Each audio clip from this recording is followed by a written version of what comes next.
나성 서부교회의 2012년 5월 27일 주일 설교 말씀입니다.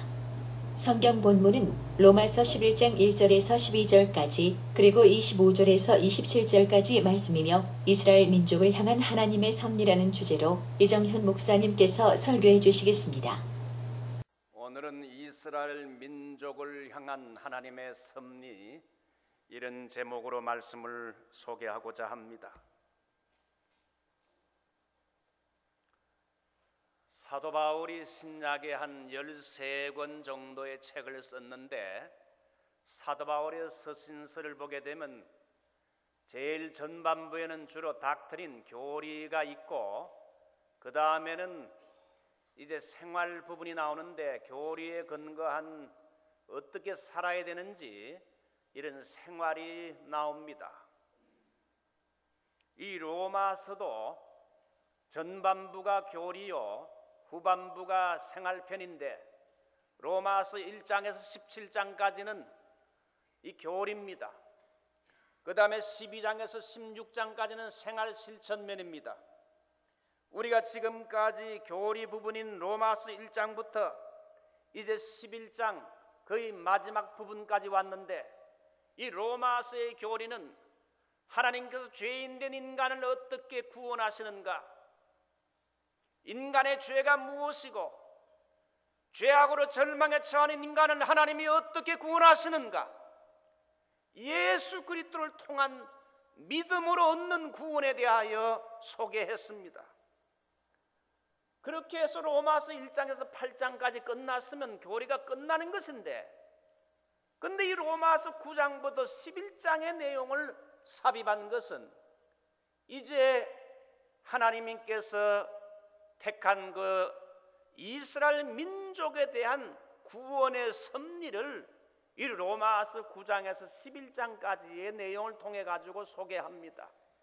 왜냐하면 바울 사도가 이방인의 사도로 복음을 전파하다 보니까 이방인들은 가는 곳마다 바울이 증거하는 말씀을 아멘 아멘으로 받으면서 믿고 주님께 돌아오는 사람이 수없이 돌아오고, 가는 곳마다 교회가 세워지고 이방인 세계에서 복음이 꽃을 피우고 있는데, 자기의 동족인 유대민족들은 웬일인지 복음을 받아들이기는커녕 오히려 거부하면서 가는 곳마다 바울을 죽이려고, 밥도 먹지 않고 죽이려고 하는 사람들까지 생기니 이게 어떻게 된 일인가? 복음이 유대인 세상에서는 꽃을 피우는데, 이 이방인 세계에서는 꽃을 피우는데 유대인들은 왜 이렇게 핍박하는가? 그래서 그 문제를 놓고 하나님께 이 유대인이 완악하여 하나님께 돌아오지 않는 유대인을 위해 기도할 때에 하나님의 계시를 통해 9장에서 11장까지 가르쳐 준 겁니다. 그러므로 오늘 읽은 이 부분의 내용에는 이스라엘 민족의 과거와 현재와 미래가 한 구슬같이 깨어져 있습니다.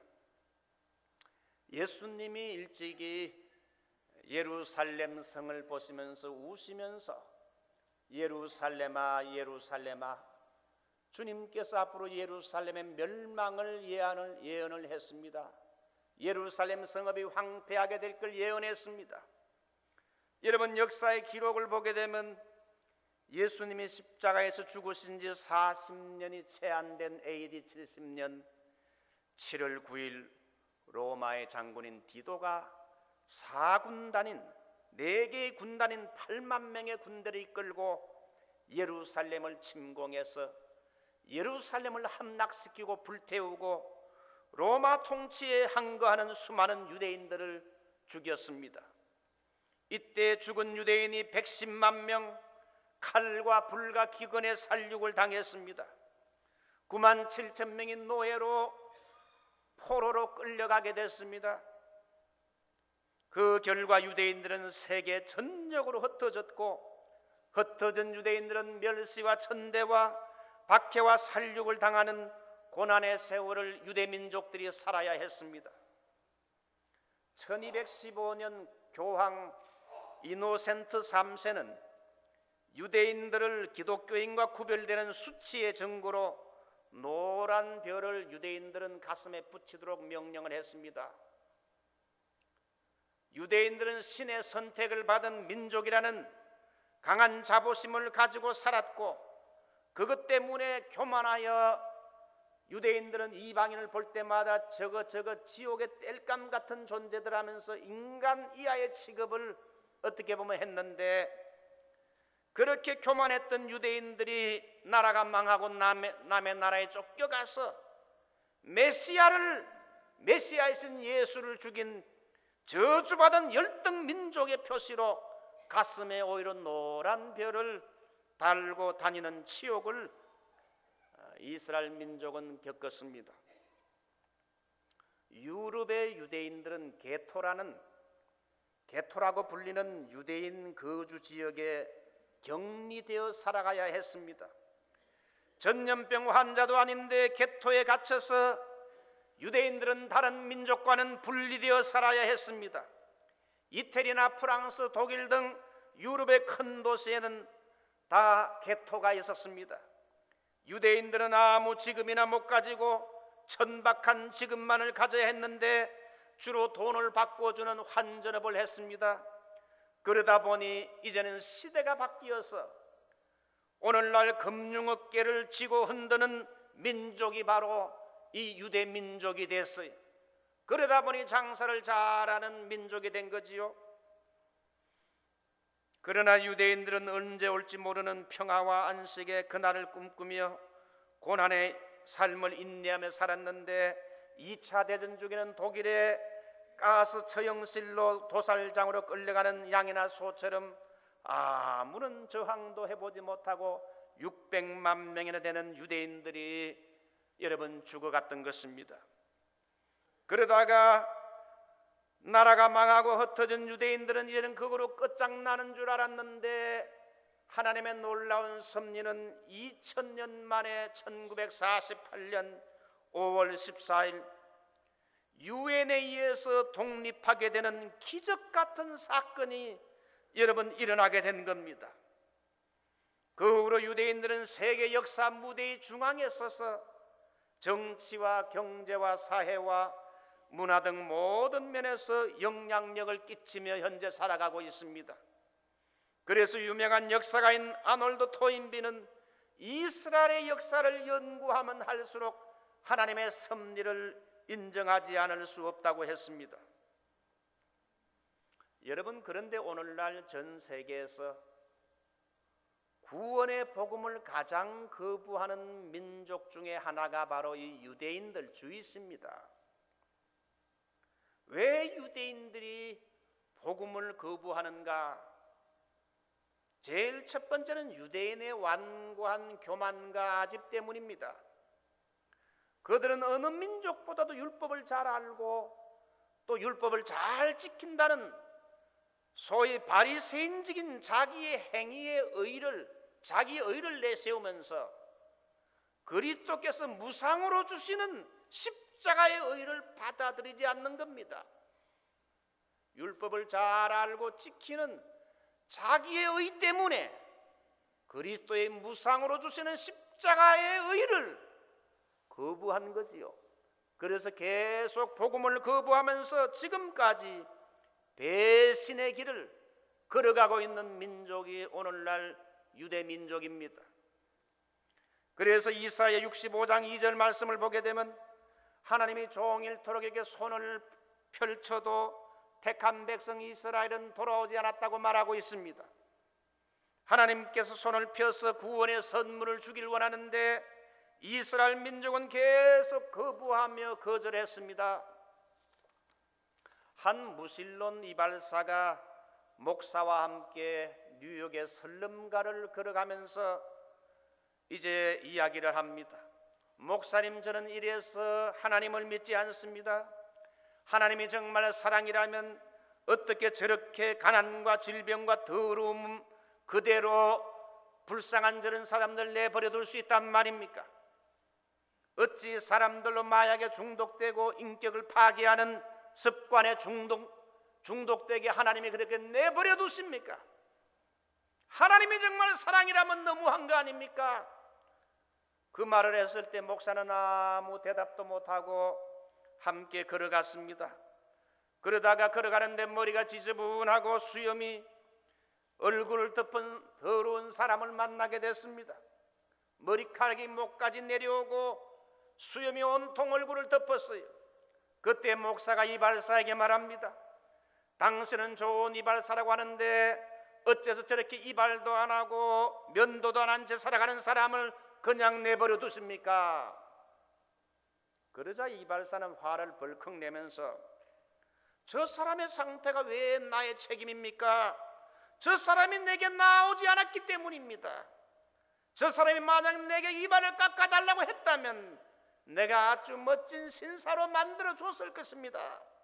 그랬을 때 목사는 이발사를 뚫어지게 바라보면서 마찬가지입니다. 하나님은 이 세상의 죄인들이 주님께 돌아오기를 팔을 벌리며 기다리고 있습니다. 돌아오기만 하면 어떤 죄인도 그 사람의 인생을 바꾸어 주십니다. 그래서 오늘 로마서 10장 21절을 한번 보십시오. 로마서 10장 21절. 나는 무조건 믿습니다 그러지 말고 펴놓고 믿어야 돼. 성경을 펴서 보세요. 로마서 10장 21절. 이스라엘을 대하여 가라사대 순종치 아니하고 거스려 말하는 백성에게 내가 종일 뭘 벌렸노라? 내 손을 벌렸노라. 이 뜻이 무엇입니까? 지금이라도 하나님은 당자가 돌아오기를 기다리는 아버지의 심정으로 완악한 유대인들에게 팔을 뻗어서 지금이라도 회개하고 돌아오라고 간청하고 계시는 겁니다. 여러분, 사실 십자가는 하나님께서 죄인들을 위해 달린 십자가도 되지만은 죄인들을 향하여 종일 손을 펴고 있는 하나님의 손과 같은 것이 십자가입니다.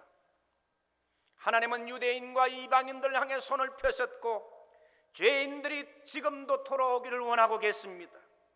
그러나 유대인들은 자기 손에 의의 행위가 가득 찼기 때문에 예수님을 믿기만 하면 받는 하나님의 의를 거부했어요.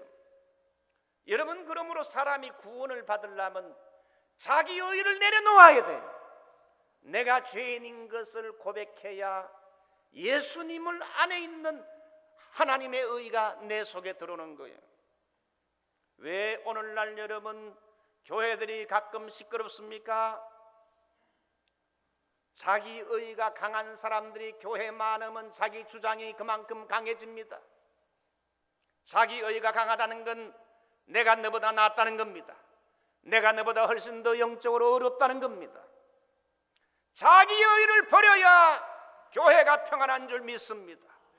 자기 의를 버려야 내가 얼마나 큰 죄인, 죄 덩어리인 걸 알아야 예수님이 필요해서 예수님에게 손을 내미는 거지요. 유대인들은 어릴 적부터 율법을 배우고 율법을 알고 율법을 철저히 지키려고 했기 때문에 그것까지는 좋았지만 알고 지키는 것이 하나의 교만이 돼서 자기 의가 됐어. 이방인들을 바라볼 때 저거 우상 숭배나 하고 부도덕한 짓이나 하고 저거 인간이 인간답지 못한 지옥의 땔감 같은 자들, 그렇게 하면서 손가락질했지요. 그러나 로마서 2장은 뭘 합니까?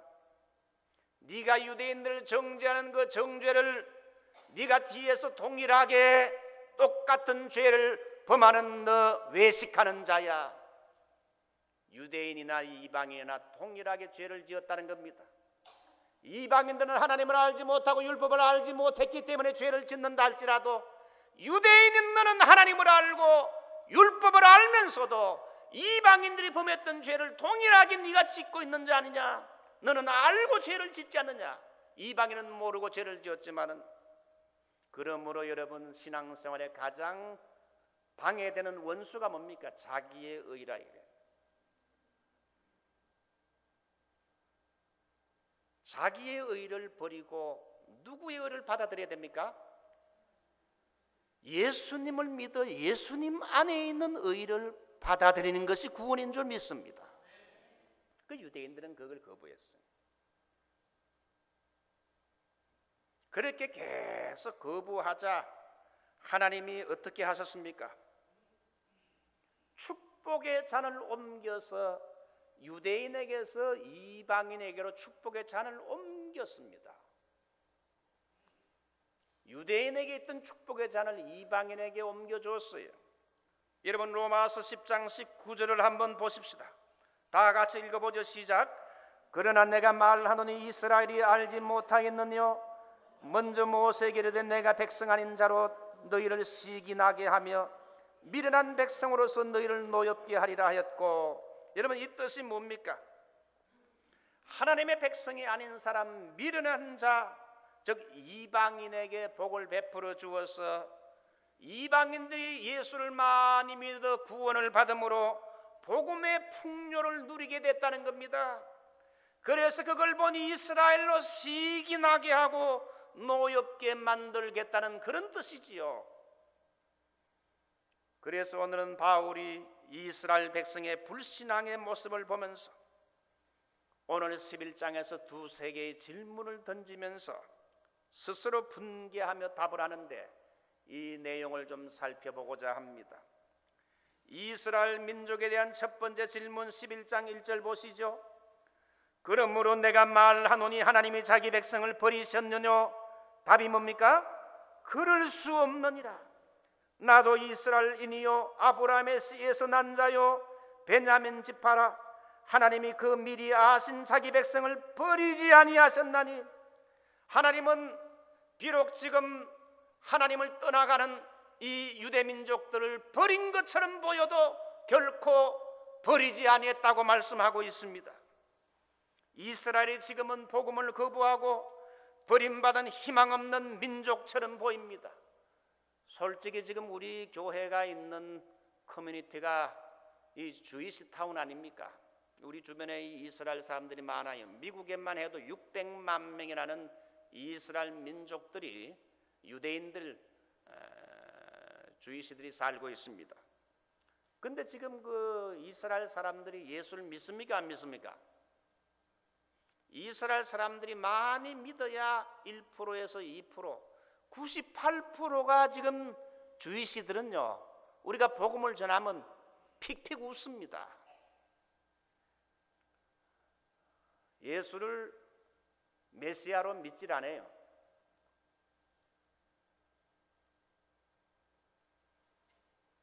(98%의) 이스라엘 민족들이 지금 예수를 거의 잘 안 믿는데, 저렇게 완고한 이스라엘 민족을 정말 하나님이 버렸는가? 오늘 로마서 8장 1절로 4절에 보게 되면 그 완악한 백성들 중에도 은혜로 택하심을 따라 남은 자가 있다 그랬습니다. 저렇게 유대인들이 예수를 안 믿는 것 같아도 그 가운데도 은혜로 택하신 남은 자가 있다는 겁니다. 렘넌트가 있다는 거지요. 근데 그 수가 절대로 적은 것이 아니란 거예요. 그렇게 말하는 바울 자기 자신도 이스라엘 사람이요 아브라함의 씨에서 난 자로 예수를 믿기에 이스라엘의 남은 자 중에 한 사람, 나 바울도 껴있다는 겁니다. 옛날 엘리야 시대에 엘리야가 이스라엘 백성을 하나님께 고소하는 말씀이 나오지요. 이스라엘 자손이 언약을 버리고 주의 단을 헐고 칼로 주의 선지자들을 죽였나이다. 이제는 오직 내 혼자만 남았기 때문에 저희가 내 생명까지 찾아 취하려 하나이다. 로뎀 나무 밑에서 절망하여 죽여달라고 할 때 이제 내 혼자입니다. 그랬을 때 하나님의 답변이 뭡니까? 네 혼자라고? 천만의 만만의 말씀, 쓸데없는 소리 하지 말라 이거죠. 내가 이스라엘 가운데 몇 명을 남겨놨다고요? 7,000인을 남기리니 그 사람들이 다 무릎을 꿇고 바알에게 꿇지 않고 입을 바알에게 맞추지 아니한 자다. 엘리야는 자기 혼자라고 생각했는데 하나님은 바알에게 무릎 꿇지 않은 사람 7,000명이나 남은 자를, 은혜로 택한 남은 자를 남겨놨다고 말하고 있어요. 우리 한반도도 마찬가지입니다. 사실 여러분, 복음으로 말하면 이남에 먼저 복음이 들어왔습니까? 이북에 먼저 복음이 들어왔습니까? 북한 땅이 먼저 사실 그 복음이 들어왔어요. 남쪽이 복음에 대하여 잘 알지 못하는 때에 이북은 곳곳마다 교회가 세워지고 성령운동이 일어나고 활발한 선교 활동이 일어나서 평양과 정주와 선천 같은 도시는 거의 80% 이상이 복음화돼서 그곳들은 동양의 예루살렘이라고 할 정도였어요. 그런데 이스라엘 백성과 마찬가지로 예루살렘이나 부르는 그 평양에서 일본의 신사참배를 여러분 교회의 지도자들이 결정하고 신사참배하기로 결정하고는 범죄하게 됐을 때에 그 이북 땅이 우상숭배로 더러워지자 하나님이 그 얼굴을 북한에서 남한으로 돌리신 겁니다. 그 결과 이북은 어떻게 됐습니까? 공산주의가 들어와서 공산화되고 남한은 대신에 엄청난 교회적인 부흥을 여러분 경험했지 않습니까?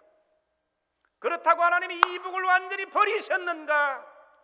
동토의 땅 이북에 크리스찬이 없고 지하교회가 없습니까? 아닙니다. 아직도 북한에도 남은 자가 있다는 겁니다.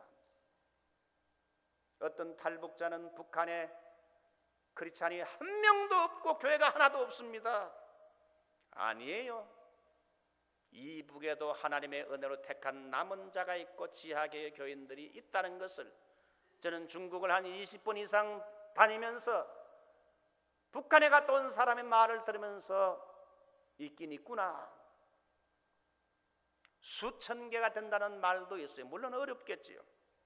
앞으로 통일되면 북한의 교회가 세워지게 되면 세속적인 딸고 다른 남한의 교인들보다 오히려 북한에 있는 교인들이 예수를 더 순수하게 잘 믿을지 모릅니다.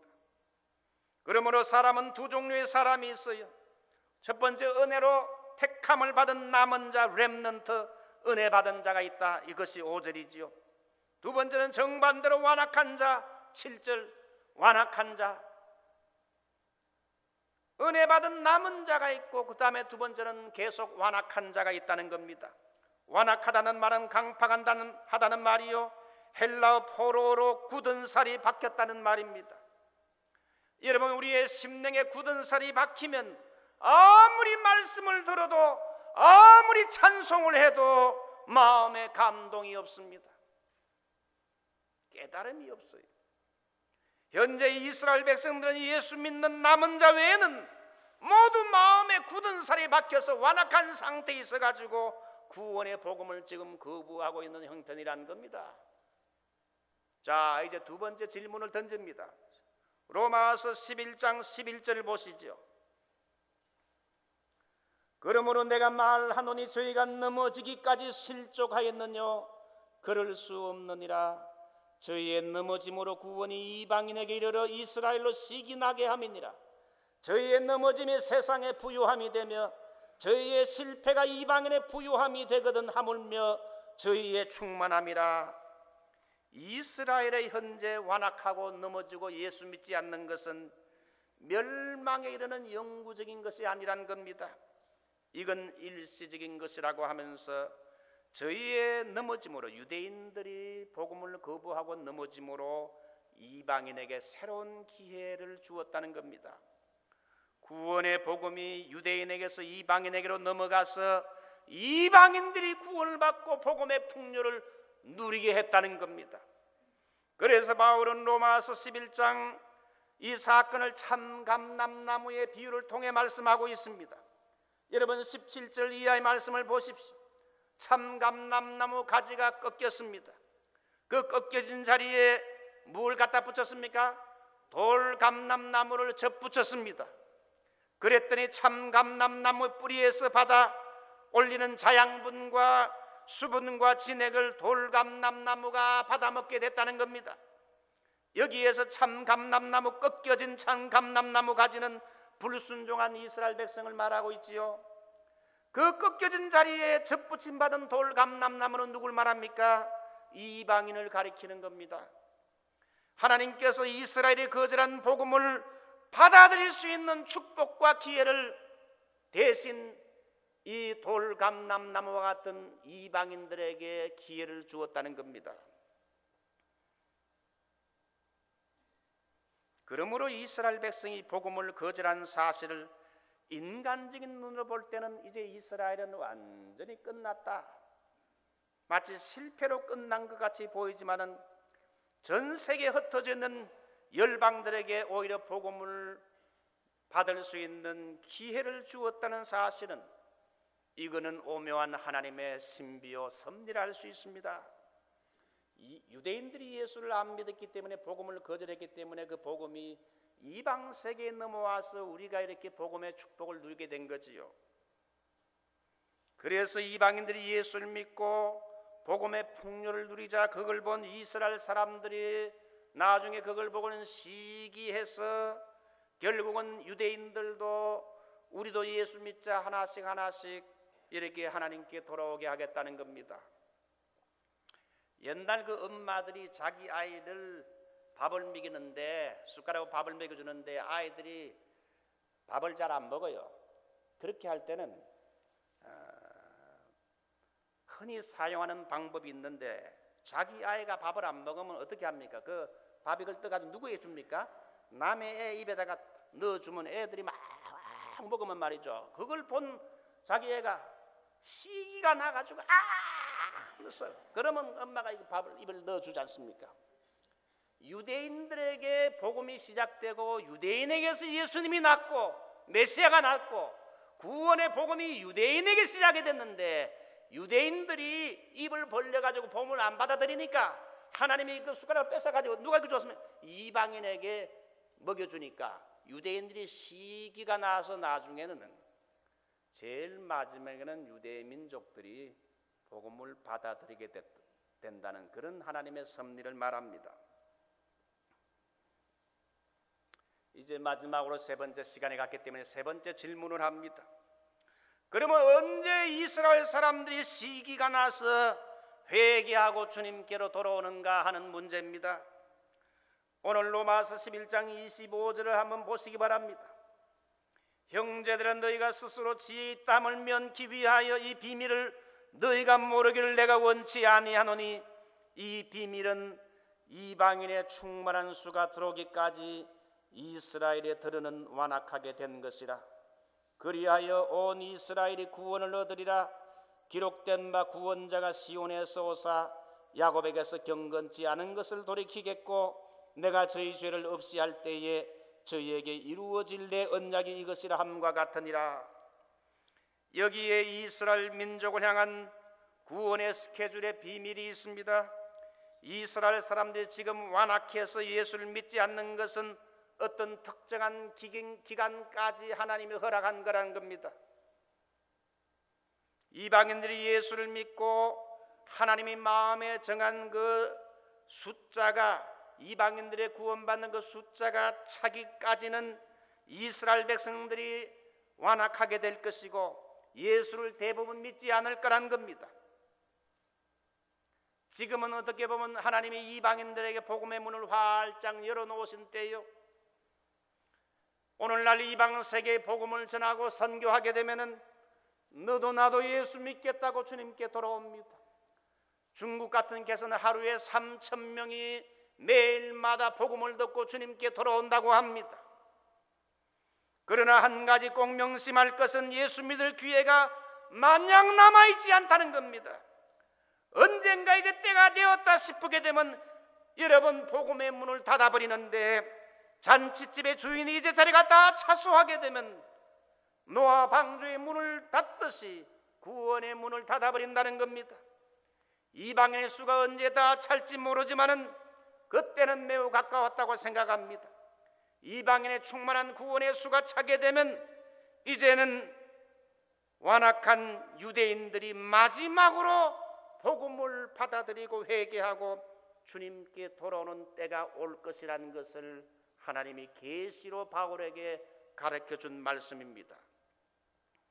현재 이스라엘 사람들은 예수를 믿는 사람들을 비웃고 핍박합니다. 그들은 아직도 유월절을 지키면서 아니나민이라는 노래를 부르고 있습니다. 그 노래 가사는 이렇습니다. 우리가 메시아가 오리라는 것을 잘 알고 있다. 그러나 메시아는 드디어 오신다 하는 노래가 아니나민이라는 노래입니다. 예수님이 메시아인 것을 인정 안 하니까 다른 메시아를 지금 기다리고 있는데 아무리 기다려도 오지 않습니다. 좀 늦게 오지. 가스실에 끌려가면서도 자기들의 구원자인 메시아가 조금 늦게 오는구나 그러면서 죽었어요. 그러나 아무리 기다려봐봐요, 다른 메시아가 오는가? 그들이 더 이상 참기 어려운 역사의 마지막 종말의 시점이 되면 성령님이 유대인들의 마음을 깨우쳐 주십니다. 그들의 잘못된 생각을 심각하게 깨우쳐서 그들을 변화시킬 것이라는 겁니다. 마지막 구원의 역사는 성령께서 유대 민족들에게 성령으로 임하셔서 그들의 지각을 깨우쳐 준다 이거예요. 여러분 7절 8절 보게 되면 혼미한 심령과 보지 못할 눈과 듣지 못할 귀를 주었기 때문에 지금 유대인들이 완악하여 복음을 받아들이지 않습니다. 역사의 종말은 오는 것 같고 그들이 기다리던 메시아는 아무리 수천 년 지나도 오지 않습니다. 그래서 그들이 나중에 고난 가운데 자각을 합니다. 우리가 무언가 잘못된 것이 분명하구나. 2000년 전에 메시아로 왔다고 하는 크리스찬들이 믿는 십자가에 못 박힌 그 예수가 진정 우리가 기다리던 참 메시아였구나. 우리가 큰 실수를 했구나. 우리도 예수 믿어야 되겠다. 예수가 참 메시아였어. 돌같이 강팍했던 그들의 마음이 눈 녹듯이 녹아지면서 우리도 예수 믿자 하고 회개하고 주님께 돌아오는 놀라운 사건이 일어날 것을 이 성경은 말합니다. 그리하여 온 이스라엘이 구원을 얻으리라. 여기에 온 이스라엘은 해석이 분분합니다. 많은 교회가 이 온 이스라엘을 이스라엘 민족의 국가적인 개종 사건으로 보고 있는데 이것은 이스라엘 전체가 아니라 이스라엘의 많은 사람들이 그때에 예수를 받아들이고 주님 앞으로 돌아오게 될 때에 주의 재림이 이제 임한다는 겁니다. 사도 바울은 이 비밀을 2000년 전에 하나님의 계시를 받아 깨달았어요. 그래서 로마서에 담대하게 비밀을 모르기를 원치 않으니 기록해 놓았어요.